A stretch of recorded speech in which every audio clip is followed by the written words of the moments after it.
아브라함의 아내 사라가 127세에 죽었습니다. 장수한 것처럼 보이지만 이 당시로서는 장수한 게 아니었습니다. 아내의 죽음에 아브라함은 굉장히 슬퍼하고 애통합니다. 그런데 빨리 정신을 차려야 됐어요. 왜냐하면 아내를 매장할 매장지가 없었거든요. 그러니까 묘지를 급히 구해야 되는 그런 상황이 된 겁니다. 그래서 아브라함은 이 묘지를 구해야 되는데요. 근데 여러분 한번 생각해 보세요. 하나님께서 아브라함에게 이미 오래전에 가나안의 모든 땅을 다 주겠다고 약속을 하셨거든요. 그런데도 아직까지 아내를 매장할 만한 묘지조차 이게 없는 거예요. 수십 년이 지났는데도 불구하고.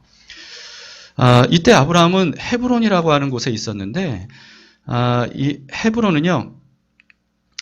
여러분 헤브론을 잘 몰라도 이건 아실 거예요. 이 산지를 내게 주소서. 예, 갈렙이 가나안 땅에 정복하면서 이 산지를 내게 주소서 그랬잖아요. 그 산지가 바로 헤브론입니다. 잊지 마세요. 근데 아브라함 당시에 그곳은 헷족속이라고 하는 민족이 그곳에 살고 있었는데 히타이트는 여러분 들어보셨죠? 이게 성경에서는 헷이라고 되어 있습니다. 아브라함은 이 사람들에게 찾아갔어요. 그리고는 그 사람들을 불러 모아놓고 정중하게, 정말 정중하게 부탁을 합니다. 저희 아내가 죽었는데 매장할 곳이 없습니다. 이 땅에 어딘가에 매장할 수 있도록 허락해 주십시오.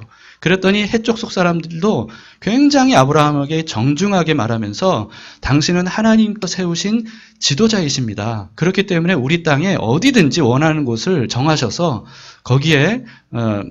거기에서 장사하셔도 어느 누구도 말릴 사람이 없고 싫어할 사람이 없으니까 마음대로 하십시오. 그렇게 얘기합니다. 그랬더니 아브라함이 또 더 정중하게, 이게 이제 오늘 그 주일 큐티 본문이거든요. 여러분 그 내용을 보시면요. 쌍방이 얼마나 정중하게 대하는지 몰라요. 더 정중하게. 그래서 몸을 굽혀서 아브라함이 그들에게 정중하게 말하면서 말합니다. 제가 원하는 곳은 에브론이라고 하는 사람이 가지고 있는 밭에 있는 막벨라 굴인데 그 굴을 제가 상당한 값을 주고 사고 싶습니다. 그랬더니 그 무리 중에 있었던 에브론이라고 하는 사람이 성문 앞에 공개적으로 아브라함과 협상을 시작을 하게 됩니다. 이 성문 앞에서 협상하는 이유가 뭐냐 하면 고대 근동 지역에서는요, 사람들이 많이 다니는 성문 앞에서 공개적으로 어떤 거래를 행하거나 어떤 재판을 하거나 이랬어요. 왜냐하면 성문에는 사람들이 계속 왔다 갔다 하기 때문에 거기서는 그 증인들을 얼마든지 확보할 수가 있었거든요. 언제든지 원할 때 확보를 할 수 있었기 때문에 성문 앞에서 그런 일들을 행했습니다. 이때에도요, 에브론이 많은 사람들이 모여있는 상태에서 아브라함과 협상을 진행을 하는데 에브론도 아브라함에게 정중하게 말해요. 정말 정중하게 말하면서 이 굴뿐만이 아니고 밭도 다 드리겠습니다. 그러니까 거기서 마음껏 장사 지내십시오. 그렇게 얘기합니다. 그랬더니 아브라함도 또다시 정중하게 몸을 굽혀서 에브론에게 말하면서 값을 주고 사겠습니다. 이렇게 얘기를 해요. 값을 주고 사겠습니다. 그래서 이제 오늘 본문에 에브론이 이렇게 말한 겁니다. 14, 15절을 보시면 에브론이 아브라함에게 대답하여 이르되 내 주여 내 말을 들으소서. 땅값은 은 400세길이나 그것이 나와 당신 사이에 무슨 문제가 되리까? 당신의 죽은 자를 장사하소서. 이렇게 얘기하죠. 여러분 이게 참 재밌어요. 이게 뭐가 재밌냐면 지금 에브론이 아브라함에게 그 땅을 막 무료로 제공해 줄 것처럼 그렇게 얘기했거든요. 그럼 무료로 제공할 거면 끝까지 무료로 제공한다고 얘기를 해야지 땅값을 왜 얘기해요? 이 땅값이 400세길인데 아유 당신하고 나하고 그런 거 문제 없습니다. 그냥 쓰세요. 이런 거예요. 근데 여기서 에브론의 진심이 드러나는 겁니다. 이 사람은 아브라함에게 굉장히 정중하게 얘기를 했지만 사실은 뭔가 배려하고 호의를 베푸는 척하면서 그 묘지가 지금 절실한 아브라함에게 이 땅을 비싼 값에 지금 팔려고 하는 거예요. 이게 얼마나 비싼 값이냐면요. 우리는 은 400세길이 어느 정도인지 잘 모르잖아요. 근데 이게 그 요즘으로 따지자면 은 34kg 정도 된다 그러면 어마어마한 액수죠. 성경에 기록된 토지 매매 거래 기록들이 있는데요. 근데 이런 기록들만 보더라도 이 에브론이 얼마나 아브라함에게 바가지를 썼는지를 어느 정도 알 수가 있습니다. 이때로부터 한 1000년 후에요. 1000년 후에 예레미야가 밭을 사는데요. 은 17세겔에 샀다고 기록이 돼 있어요. 그리고 또 다윗은요, 아라우나의 타작마당을 은 50세겔에 구입을 했답니다. 그러니까 여러분, 이 밭이나 아라우나 타작마당 이런 것을 뭐 17세겔, 50세겔 이렇게 구입을 했는데 에브론은 400세겔이래요. 그러니 이게 얼마나 큰 액수예요. 근데 여러분, 아브라함은 흥정하지 않습니다. 에브론이 말한 액수 그대로 군소리 하지 않고 그냥 그 은을 다 달아서 줘요. 16절에 보시면 아브라함이 에브론의 말을 따라 에브론이 해족속이 듣는 데서 말한 대로 상인이 통용하는 은 400세겔을 달아 에브론에게 주었더니 이렇게 되어 있죠. 여러분, 이 돈을 달아주니까요, 에브론이 진짜 이렇게 무료로 제공할 마음이었으면 좀 만류해야 되잖아요. 그렇지 않아요? 넙죽받아요. 넙죽받아요.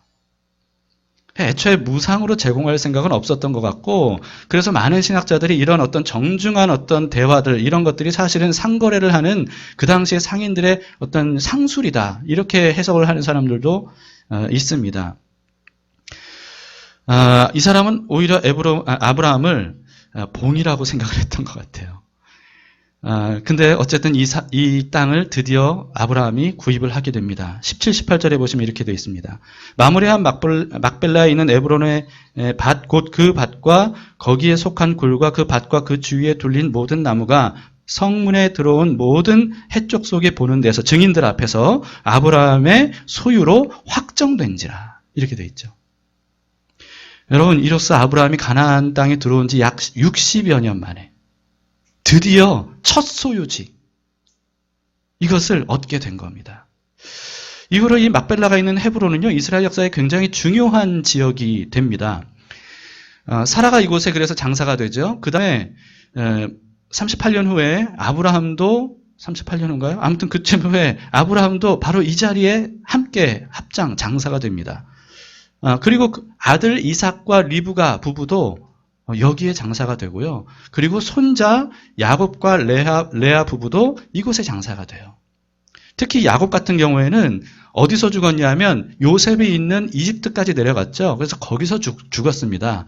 그런데 거기서 장사되길 원치 않았어요. 그래서 유언을 했습니다. 우리 조상이 묻혀있는 그 막벨라굴에 나를 묻어달라. 그래서 요셉이 굳이 그 유고를 아버지 시신을 모시고 이 먼 거리에 있는 막벨라까지 가서 거기서 장사를 지내게 된 겁니다.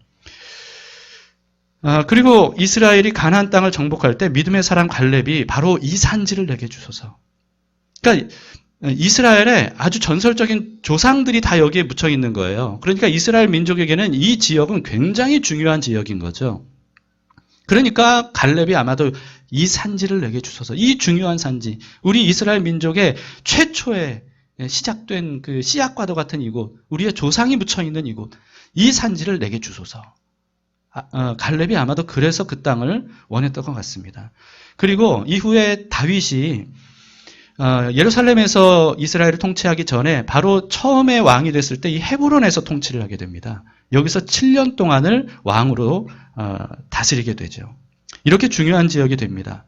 근데 여러분, 한편으로 오늘 본문 내용을 보면요, 좀 의문이 들고 좀 의아한 어떤 생각들이 들기도 합니다. 하나님은 아브라함에게 가나안 땅을 주겠다고 약속하셨잖아요. 근데 60여 년이 되도록 아내가 죽어도 장사할 한 평 땅도 없을 정도로 그렇게 아무런 소유지도 얻지 못했던 거예요. 그럼 하나님이 약속하셨는데 이게 어떻게 된 거냐? 라고 하는 거죠. 그래서 어쩔 수 없이 묘지가 급하게 필요하니까, 더구나 이때는요, 어떻게 시체가 부패하지 않기 위해서는 당일날 장사를 해야 됐대요. 그러니까 너무 급한 상황이기 때문에 어쩔 수 없이 이렇게 비싼 값을 부르는데도 불구하고 그 땅을 비싼 값을 주고 산 거잖아요. 그러니까 이걸 어떻게 생각해야 될까라고 하는 거죠. 하나님이 약속하신 곳인데. 이걸 아브라함이 그냥 바가지 쓴 걸로 봐야 되나? 아니면 하나님의 약속이 성취되기 시작한 것으로 봐야 되냐. 근데 이게 또 후자로 보자면 이게 좀 개운치 않은 거죠. 아니, 비싼 돈 주고 바가지 써서 산 돈인데 이걸 하나님의 약속이 성취된 것이라고 봐야 되냐라고 하는 거예요.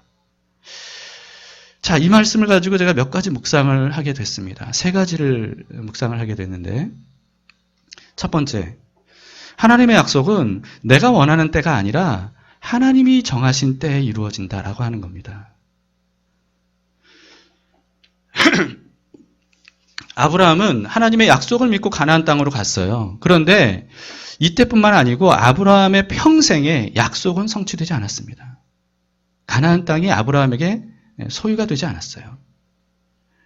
사라가 죽어서 묘지가 반드시 필요할 때가 되었을 때야 비로소 묘지만큼, 물론 밭가지였지만 구입을 했습니다. 그것조차도 저절로 주어진 건 아니었어요. 큰 값을 치르고 산 거죠. 그런데도 여러분 성경에 보시면 아브라함은 하나님을 의심하지 않았어요. 의심하지 않았고요. 오히려 하나님의 약속이 반드시 성취될 것을 아브라함이 믿었기 때문에 막벨라고를 비싼 돈이라도 주고 샀던 겁니다. 여러분 이게 무슨 뜻이냐? 여러분 그 사랑하는 아내, 평생 동안 함께했던 그 아내를 아무데나 묻겠습니까? 왜 그 땅을 비싼 값을 주고라도 샀을까요?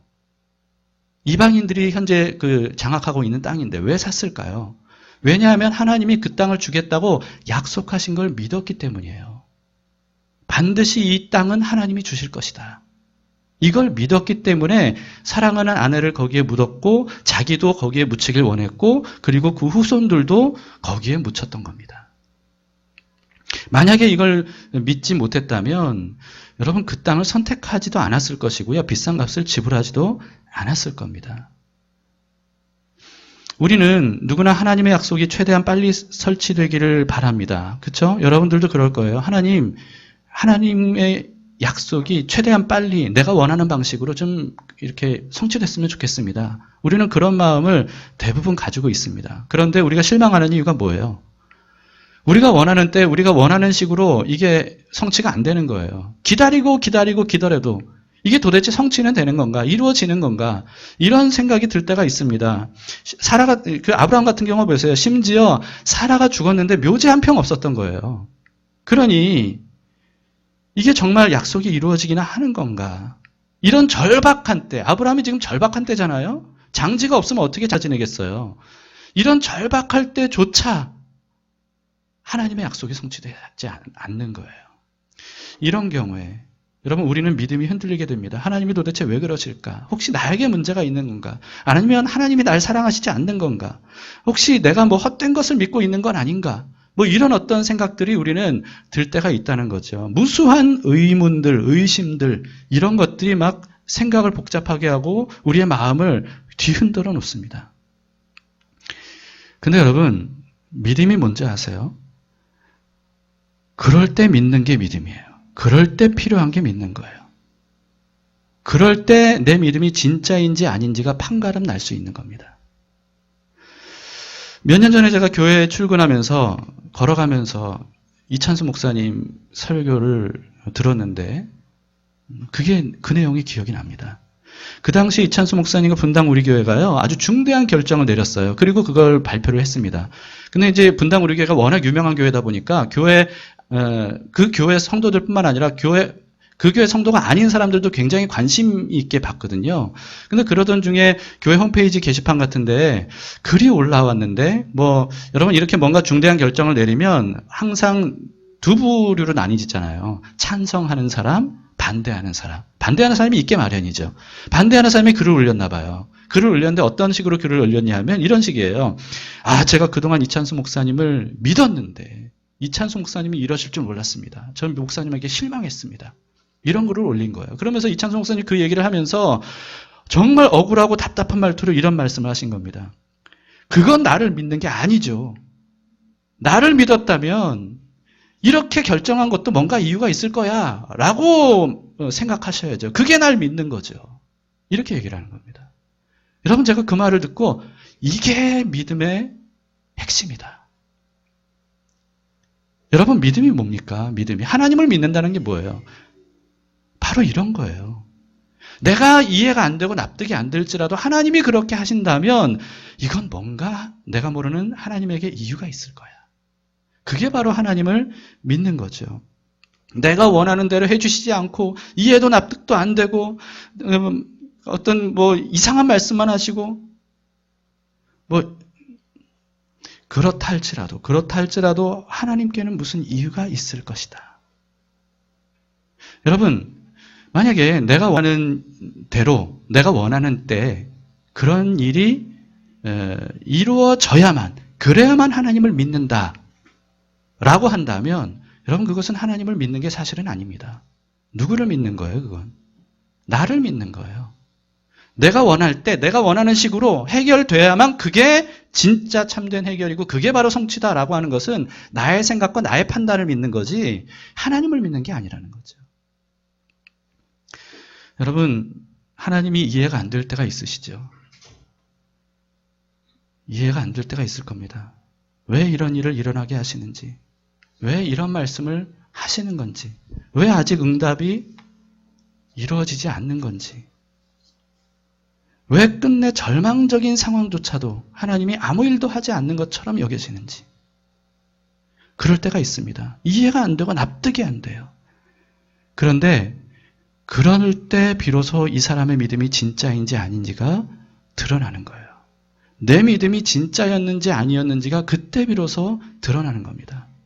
그리고 그때서야 비로소 내가 가져야 될 진짜 믿음이 무엇인가 라고 하는 것을 깨닫게 되는 거죠. 어떤 사람은 하나님을 이해할 수 없기 때문에 믿지 못하겠다고 말하는 사람들이 있습니다. 근데요, 어떤 사람들은요, 하나님은 내가 다 이해할 수 없는 분이기 때문에 하나님을 믿는다고 말하는 사람들도 있어요. 똑같은 경우에 왜 이렇게 달라지는 겁니까? 만약에 하나님이 우리가 다 이해할 수 있는 분이라면, 그래서 우리가 볼 때 하나님은 이렇게 하실 거야, 이렇게 하실 거야, 뻔하지. 맞아, 하나님은 그렇게 하시지. 이렇게 뻔한 분이라면 그런 하나님은 믿을 필요가 뭐가 있어요? 그런 하나님 믿을 필요가 없고 오히려 나를 믿으면 돼요. 근데 하나님은 어떤 분입니까? 우리가 도저히 다 이해할 수 없을 정도로 크고 높고 위대하신 분이세요. 우리는 감히 상상조차 없을 정도의 지혜를 갖고 계신 분이고 능력을 갖고 계신 분이세요. 여러분, 그래서 우리의 생각과 하나님의 생각은 비교 불가일 수밖에 없어요. 우리가 다 하나님을 이해해야만 믿는다라고 하는 것은 그건 하나님을 평가절하하는 겁니다. 하나님은 그런 분이 아니에요. 하나님은 이 세상에 아무리 석학이라도 아무리 천재라도 다 이해할 수 없는 그런 놀라우신 분이세요. 그런 하나님을 다 이해해야만 믿을 수 있다 라고 하는 것은 이건 모순이 있는 겁니다. 하나님은 다 이해할 수 없는 분이고 위대하신 분이세요. 그래서 그 하나님을 믿고 의지하는 겁니다. 그래서 하나님이 내가 이해하지 못하는 어떤 행동들을 하시는 것처럼 보이더라도 끝까지 주님의 뒤를 따라가는 거예요. 두 번째, 여러분, 하나님의 약속을 빙자해서 무례를 범해서는 안 됩니다. 아브라함은 하나님께 이 가나안 땅을 주겠다라고 하는 약속을 받았어요. 그럼에도 불구하고 아브라함은 이 땅에 거주했던 햇사람들에게 결코 무례하게 행동하지 않았습니다. 이게 무슨 뜻이냐면 하나님이 이 땅을 나에게 줬으니까 이 소유권을 내가 가져야지 이렇게 생각하지 않았어요. 자기 소유권을 주장하지 않았어요. 그리고 그 땅을 억지로 자기가 뺏으려고 하지도 않았어요. 이거 하나님이 나에게 주신 땅이야 라고 하면서 뺏으려고 하지 않았어요. 인위적으로 하나님의 뜻을 이루려고 하지 않았다는 거죠. 아브라함은 대신에 어떻게 했습니까? 오늘 본문에 보면 그래서 제가 계속 강조했어요. 아브라함은 그들에게 정중하게 대했어요. 정중하게. 그들의 소유권을 인정하면서 정중하게, 심지어 몸을 굽혀가면서 그렇게 대했습니다. 그리고 막벨라 값을 기꺼이 치렀어요. 여러분, 그런 아브라함이었기 때문에 여러분 이것만 보더라도 아브라함이 그들과 함께 더불어 살 때, 그 지역에 거주하며 살 때 그때 이들이 아브라함을 어떻게 생각했는지를 알 수가 있습니다. 그래서 에브론은 물론 바가지를 씌웠지만 해쪽 속 사람들은 아브라함에게 뭐라고 말했어요? 하나님이 세우신 지도자이십니다 라고 하면서 우대해 줬습니다. 오늘날 한국교회는 사람들에게 여러 가지 비난을 받고 있습니다. 그 중에서도 보편적으로 기독교인들에 대해서 비난하는 게 뭔지 아세요? 기독교인들이 무례하고 이기적이라는 거예요. 왜 그런 비난을 받는지 아십니까? 우리는 억울하게 생각해서는 안 됩니다. 그들이 왜 그렇게 말하는지를 알아야 돼요. 그걸 모른다면 부끄러운 일이에요. 그걸 알아야 됩니다. 비난하는 그들이 잘못된 게 아니라 사실은 기독교인들은 우리가 잘못한 게 너무나도 많아요. 그동안 기독교인들은 하나님이 천지 만물의 주인이시라는 것을 믿습니다. 외쳤어요. 옳습니다. 우리는 그걸 믿어야 돼요. 그리고 우리는 그런 하나님의 자녀가 되었습니다. 믿습니다. 옳습니다. 우리는 그런 믿음을 가져야 돼요. 그런데 이런 믿음을 잘못 적용하는 경우들이 많이 있습니다. 그래서 세상 사람들에게 무례하게 행했던 것들이 사실이에요. 다 내 아버지 하나님의 것이기 때문에 아들인 하나님의 자녀가 된 우리들이 우리 마음대로 해도 돼. 이런 식으로 생각하는 경향들이 없지 않아 많이 있었고 실제로 그런 태도를 가지고 삶을 살아온 기독교인들이 많이 있었다는 거예요. 그래서 다른 사람들에게 불편이나 해를 끼치면서도 불구하고 아랑곳하지 않고 자기와 기독교인인 자기와 교회의 유익을 위해서라면 뭐 그냥 마음대로 해버리는 이런 못난 모습들을 사실은 한국 기독교인들이 많이 보인 것이 사실입니다. 여기에 대해서 우리는 부끄럽게 여겨야 되고요. 그리고 우리는 아브라함에게 배워야 돼요. 정중해야 됩니다. 무례히 행해서는 안 됩니다. 여러분, 한국 교회는 심지어 어떻게 했습니까? 마치 대한민국이 이스라엘이나 기독교 국가인 것처럼 그렇게 교회가 나라의 주인 노릇을 하려고 했던 것들도 많이 있었어요. 여기에 대해서 사실은 언제 기회가 있으면 좀 많은 얘기를 하고 싶은데 여러분 이게 옳은 생각이 아닙니다. 여러분 하나님께서 우리에게 약속하신 땅, 그 땅은 영원하지 않은 이 세상이 아니에요. 하나님은 우리에게 약속하신 땅이 있는데 그 땅은 영원한 새하늘과 새 땅이에요. 영원하지 않은 이 현 시점이 아니라는 거죠. 물론 하나님께서는 이스라엘에게 현실적인 가나안 땅을 후에 주셨습니다. 그리고 어떤 기독교인들에게는 많은 땅을 주시기도 해요. 그러나 여러분 그렇다 할지라도 그건 어디까지나 영원한 하나님의 기업에 대한 어떤 그 그림자이거나 도구일 뿐이지 그것이 영원한 기업은 아니라는 거예요. 우리가 상속받을 영원한 유산은 새하늘과 새 땅입니다. 그렇기 때문에 우리는 이 세상에서 사는 동안 아브라함처럼 지역 사람들, 이 세상 사람들과 최대한 정중하게, 최대한 평화롭게 그렇게 지내야 합니다. 그래야 해요. 물론 그럼에도 불구하고 세상 사람들이 기독교인들을 미워하거나 박해할 수 있습니다. 그건 어쩔 수 없는 거예요. 그건 어쩔 수 없어요. 그럴 경우에 우리는 초대교회 성도들이 그랬던 것처럼 우리는 그런 박해를 달게 받아야 됩니다. 예수 믿는 것 때문에 받는 박해는 부끄러워할 필요가 없어요. 달게 받아야 돼요. 그러나 기독교인들이 먼저 세상 사람들에게 이기적이고 무례하게 행하는 것은 그건 안 된다는 거예요. 그렇게 해서는 안 된다는 거예요. 그건 잘못된 거예요. 예수님은 뭐라고 말씀하셨습니까? 이웃을 사랑하라 이렇게 말씀하셨어요. 그런데 사랑은 어떤 겁니까? 사랑은 무례히 행치 않는 것이라고 말씀하셨어요. 우리가 해야 되는 것은 교회 안에서도 교회 밖에서도 사랑하는 것입니다. 하나님은 그런 사랑을 통해 일하시는 분이세요. 마지막 세 번째, 하나님께서 약속하셨다고 값을 치르는 것을 아까워해서는 안 됩니다. 우리는 하나님께서 약속하신 것은 무조건 공짜로 받아야 된다는 생각들을 가질 때가 많이 있어요. 하나님이 은혜로 주신 거니까 당연히 공짜다. 물론 하나님의 은혜는 거저 주어지는 것입니다. 그래서 은혜예요. 근데 여러분 이걸 잘 아셔야 됩니다. 거저 주어지는 것과 가치가 없는 것은 다른 거예요.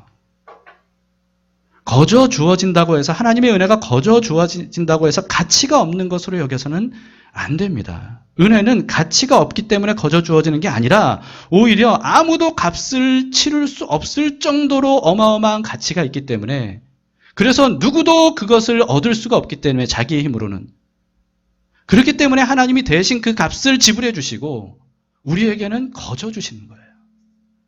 이게 바로 하나님이 주시는 은혜입니다. 그런데 우리는 그 은혜를 받을 때 하나님은 그런 은혜를 주시잖아요. 근데 우리는 그 은혜를 받을 때 최소한의 값은 치러야 돼요. 이게 무슨 의미냐? 여러분 이런 겁니다. 예를 들면 부모가 자녀에게 매일 은혜를 베풀잖아요. 물론 자녀들은 그렇게 생각하지 않을 거예요.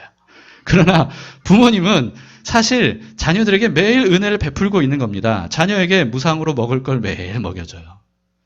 도시락도 싸죠. 도시락 요즘 아무튼 그래요. 너무 옛날 사람 도시락. 또 비싼 옷과 신발도 사줘요. 잠도 재워줘요. 학비도 대줘요. 용돈도 줘요. 은혜예요, 아니에요? 은혜죠. 은혜죠. 자녀가 이 모든 값을 자기가 감당할 수 있어요? 감당할 수 없어요. 그러니까 부모가 대신 값을 지불하고 그런 은혜들을 베풀어 주는 거예요. 근데 예를 들어서 엄마가 은혜로 자녀에게 맛있는 밥을 해서 차려줬어요. 그럼 이 아이는 어떻게 해야 돼요? 최소한 이 아이는 어떻게 해야 되냐면 자기가 밥상 앞에 와서 숟가락을 들고 밥을 퍼서 자기 입에 떠서 넣고 저작 운동을 통해서 자기가 삼키고 소화해야 되잖아요. 이거는 누가 대신해 줄 수 있는 게 아니에요. 그건 본인이 해야 되는 거예요. 부모가 은혜로 학비를 대주잖아요. 은혜로 학비를 대주면 학교는 누가 가요? 부모가 대신 가지 않아요. 본인이 학교에 가야 돼요. 본인이 그 자리에 앉아서 선생님이 듣는 것을 귀담아 듣고 공부하고 직접 그렇게 해야 돼요. 그것까지 부모가 대신해 주진 않아요. 부모가 그것까지 대신해 주지 않는다고 해서 그걸 은혜가 아니라고 말할 수가 없어요. 무슨 뜻입니까? 하나님이 그 은혜를 주셨을 때 그 은혜를 내가 받으려면 내가 해야 될 수고와 대가가 있다는 거예요. 그게 바로 최소한의 대가라는 거죠. 그걸 해야 된다는 거예요. 그것조차 하나님이 해주길 원해서는 안 된다는 거죠. 하나님은 우리에게 구원의 은혜를 베풀어 주셨습니다. 근데 말하자면 이런 거예요. 물에 빠져서 허우적거리면서 이제는 곧 죽을 것 같은 사람에게 구명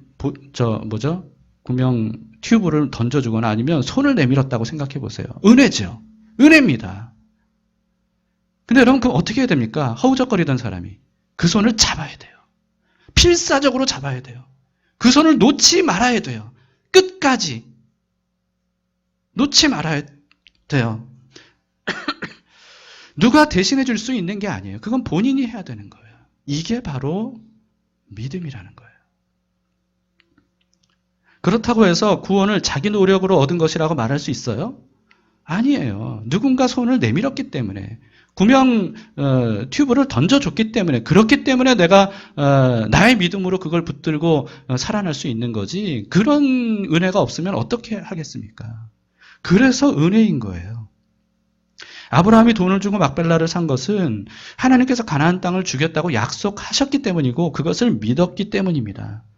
아브라함은 막벨라만 돈 주고 샀어요. 그런데 하나님은 그런 아브라함을 통해서 그런 아브라함의 믿음을 통해서 결국은 어떻게 하셨습니까? 그 후손인 무수한 이스라엘 자손들을 이집트에서 건져내시고 그리고 하나님 나라 백성이 되게 하시고 그리고 가나안 땅을 정복해서 모든 땅을 다 갖도록 하셨어요. 아브라함 한 사람의 믿음 때문이었습니다. 사실 성경을 보면 여러분 성경을 보실 때 정직하게 보셔야 돼요. 내가 보고 싶은 대로 보시면 안 되고요. 정직하게 보셔야 됩니다. 하나님은 성경을 통해서 무수하게 우리에게 뭐라고 말씀하셨냐면 사실은 아브라함의 400세겔보다 훨씬 더 많은 것들을 우리가 지불해야 된다고 그렇게 말씀하셔요. 예수님께서 이런 비유를 말씀하셨습니다. 마태복음 13장 44절이에요. 천국은 마치 밭에 감추인 보화와 같으니 사람이 이를 발견한 후 어떻게 한다고요? 숨겨두고 기뻐하면서 돌아가서 자기의 소유를 어떻게 했어요? 다 팔아서 그 값으로 그 밭을 샀어요. 여러분, 그러면 그 보화는 이 사람의 소유로 살 수 있을 정도의 가치예요? 아니에요? 이 사람의 소유로는 살 수 없는 가치예요. 비교할 수 없이 큰 가치예요. 그러니까 이 사람이 자기 소유를 기꺼이 다 팔면서 막 기뻐하는 거죠. 자기 소유를 다 팔았는데 왜 기뻐해요? 왜냐하면 그걸 통해서 훨씬 더 많은 것을 얻을 수 있으니까. 이건 엄청난 횡재죠. 자기 소유를 다 팔았더라도 이건 기뻐할 일입니다. 하나님께서 우리에게 약속하신 은혜가 이와 같다는 거예요. 우리는 예수님만 믿으면 천국 간다고 쉽게 말합니다. 예수님만 믿으면 천국 가는 게 틀린 말은 아니에요. 그런데 문제는 뭐냐면요. 예수님을 믿는 게 어떤 건지를 정확히 아셔야 되고 성경에서는 그것을 숨기지 않고 우리에게 이미 다 말씀하셨다는 거예요. 예수님께서 이렇게 말씀하셨습니다. 마태복음 16장 24절에 이에 예수께서 제자들에게 이르시되 누구든지 나를 따라오려거든 어떻게 하라는 거예요? 자기를 부인해야 된다. 그리고 자기 십자가를 져야 된다. 그래야 나를 따를 수 있다. 내가 있는 곳에 너희도 있을 수 있다. 심지어 이렇게도 말씀하셨어요. 마가복음 8장 35절. 누구든지 자기 목숨을 하고자 하면 잃을 것이요. 누구든지 나와 복음을 위하여 자기 목숨을 잃으면 구원하리라. 목숨이라도 아끼지 말라는 거예요. 구원을 얻으려면. 그런데도 은혜예요? 여러분 그런데도 은혜예요? 많은 사람들은 이게 무슨 은혜야 라고 생각해요. 그런데 그게 은혜예요. 왜냐하면 천국 복음은 그와는 비교할 수 없을 정도의 가치가 있는 거거든요. 그래서 예수님께서 부자 청년을 사랑하시면서 이렇게 말씀하셨대요. 마가복음 10장 21절입니다. 예수께서 그를 보시고 사랑하사 이르시되, 사랑해서 하신 말씀이에요.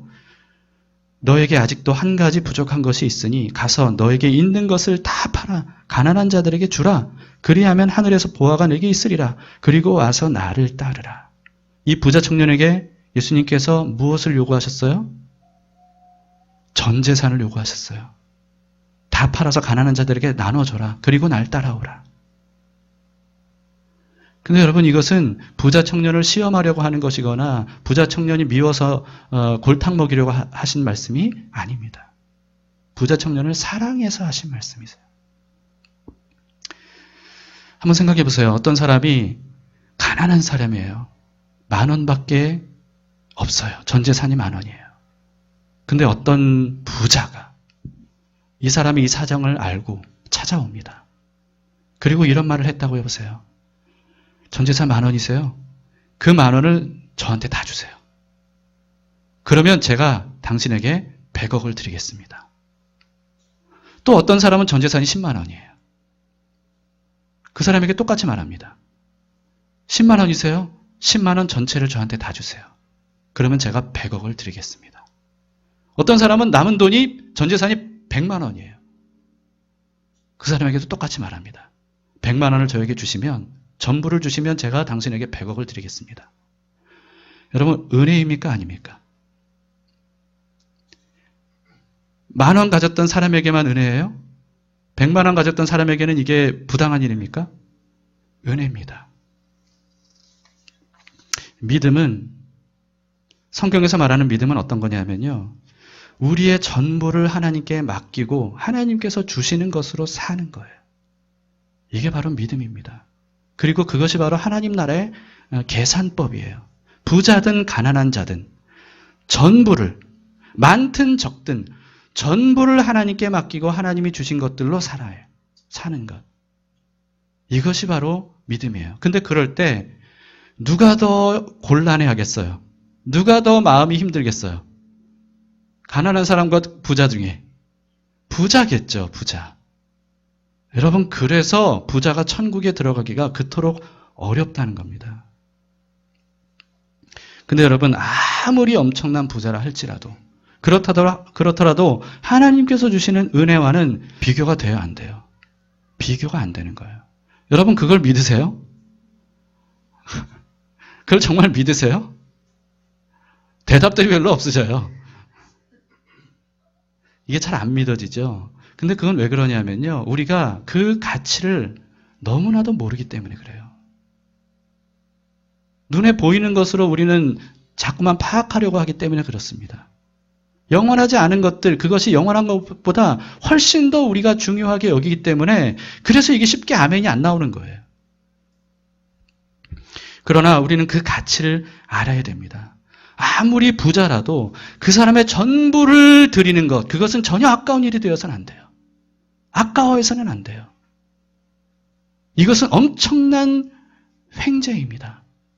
자기 소유를 다 팔아서 보화가 있는 밭을 산 사람처럼 기뻐할 일이에요. 여러분, 이건 돈에 대한 이야기가 아니에요. 믿음에 대한 이야기입니다. 하나님은 우리에게 은혜를 베풀어 주셔요. 그런데 이런 은혜를 받아 누리지 못하는 사람들이 너무나도 많아요. 왜냐하면 작은 대가를 지불하려고 하지 않기 때문에 그래요. 작은 수고를 하려고 하지 않기 때문에 그래요. 그냥 공짜로 받고 싶어 해요.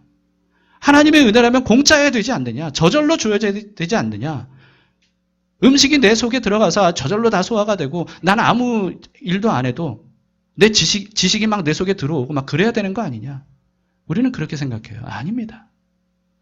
하나님은 우리에게 은혜를 베풀어 주셔요. 근데 그걸 받는 것은 우리가 해야 될 일이에요.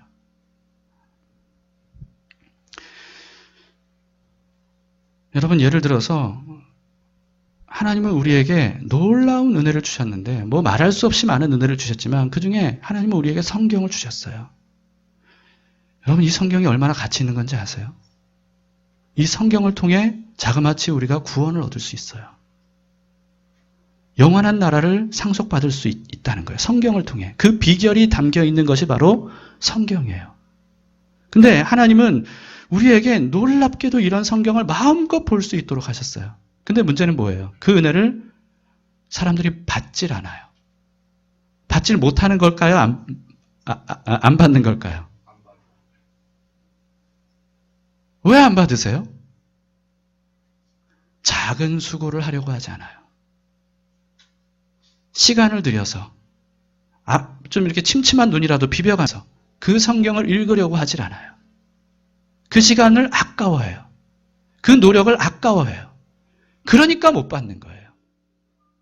그 가치를 누리질 못하는 거예요. 오늘 시간이 없기 때문에 뭐 구체적으로 다 말씀드릴 수는 없지만요. 기도도 마찬가지고 예배도 마찬가지고 그게 얼마나 가치가 있는지를 몰라요. 그러니까 아까운 거예요. 그거 하는 시간이. 그거 하는 노력이. 힘들어해요. 이게 우리의 문제예요. 셀 수 없이 온갖 좋은 것들을 하나님은 이미 우리에게 다 주셨어요. 굉장히 많이 주셨어요. 그런데도 많은 사람들은 그것을 못 받아요. 아니요, 안 받아요. 믿지 않는 거예요. 근데 여러분, 이 은혜를 깊이 깨달았던 사람들은 어떻게 했는지 아세요? 바울을 보세요. 바울이 이렇게 고백했습니다. 빌립보서 3장 7절 8절에 그러나 무엇이든지 내게 유익하던 것을, 이전에 유익했던 것을 내가 그리스도를 위하여 다 해로 여길 뿐더러 또한 모든 것을, 어떤 것을? 모든 것을 해로 여김은 내 주 그리스도 예수를 아는 지식이 가장 고상하기 때문이라. 내가 그를 위하여 모든 것을 잃어버리고 배설물로 여김은 누구를 얻기 위해? 그리스도를 얻기 위함이다. 바울은 알았어요. 그리스도를 얻는 것이 전부를 잃어버린다 해도 내가 얻어야 될 가장 귀한 가치라는 것을 알았습니다. 바울은 실제로 그렇게 했어요. 이어서 이렇게 말했습니다. 14절에도 표대를 향하여 그리스도 예수 안에서 하나님이 위에서 부르신 부름의 상을 향하여 달려가노라. 여러분, 달려가는 건 누가 하는 거예요? 바울이 해야 되는 거예요. 바울이. 왜 달려가죠? 하나님이 은혜를 주셨어요. 그 은혜를 받기 위해, 그 은혜를 내 것으로 쟁취하기 위해, 천국을 침노하는 자가 되기 위해 달려가는 거예요. 여러분, 바울은요, 예수님을 얻기 위해 정말 아무것도 아까워하지 않았어요. 세상 무엇과도 비교할 수 없이 가치 있고 귀하신 분이 바로 예수님 그분이라는 것을 알았고 믿었기 때문입니다. 이런 믿음이 우리에게 있어야 되는 거예요. 말씀을 마치겠습니다. 여러분, 에브론은 아브라함에게 은 400세겔을 받았잖아요. 은 400세겔을 받았어요. 겉으로는 뭐 어땠는지 몰라도 아마 예, 횡재했다. 기뻐했을 거예요. 좋아했을 거예요. 그러면서 또 한편으로 이런 생각을 했을 수도 있겠죠. 아유, 아브라함 저 사람 멍청하구만. 보기와는 달리 정말 멍청하구만. 이걸 부른 값대로 그대로 주다니. 아마 그렇게 생각했을지도 모릅니다. 그러나 여러분, 하나님의 약속을 믿었던 아브라함은 은 400세겔로 막벨라만 산 게 아니었습니다. 에브론은 몰랐고 해쪽 속은 몰랐지만 가나안 땅 전체를 산 거예요.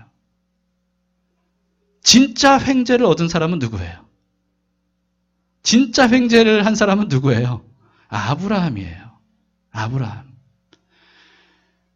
아브라함은 그걸 믿었습니다. 하나님이 이 땅 전체를 주실 것을 믿었어요. 그렇기 때문에 400세겔이 무슨 대수냐? 이렇게 생각했던 거예요. 그리고 하나님은 그 아브라함의 믿음대로 가나안 땅을 아브라함 후손들에게 전부를 주셨습니다. 여러분, 이런 믿음의 사람이 될 수 있기를 바랍니다. 가치를 아셔야 돼요. 그래서 지난주에도 제가 말씀드렸죠. 믿음의 눈을 떠야 된다고. 눈에 보이는 것으로 우리가 판단하고 파악하고 모든 것을 다 결정해서는 안 된다고.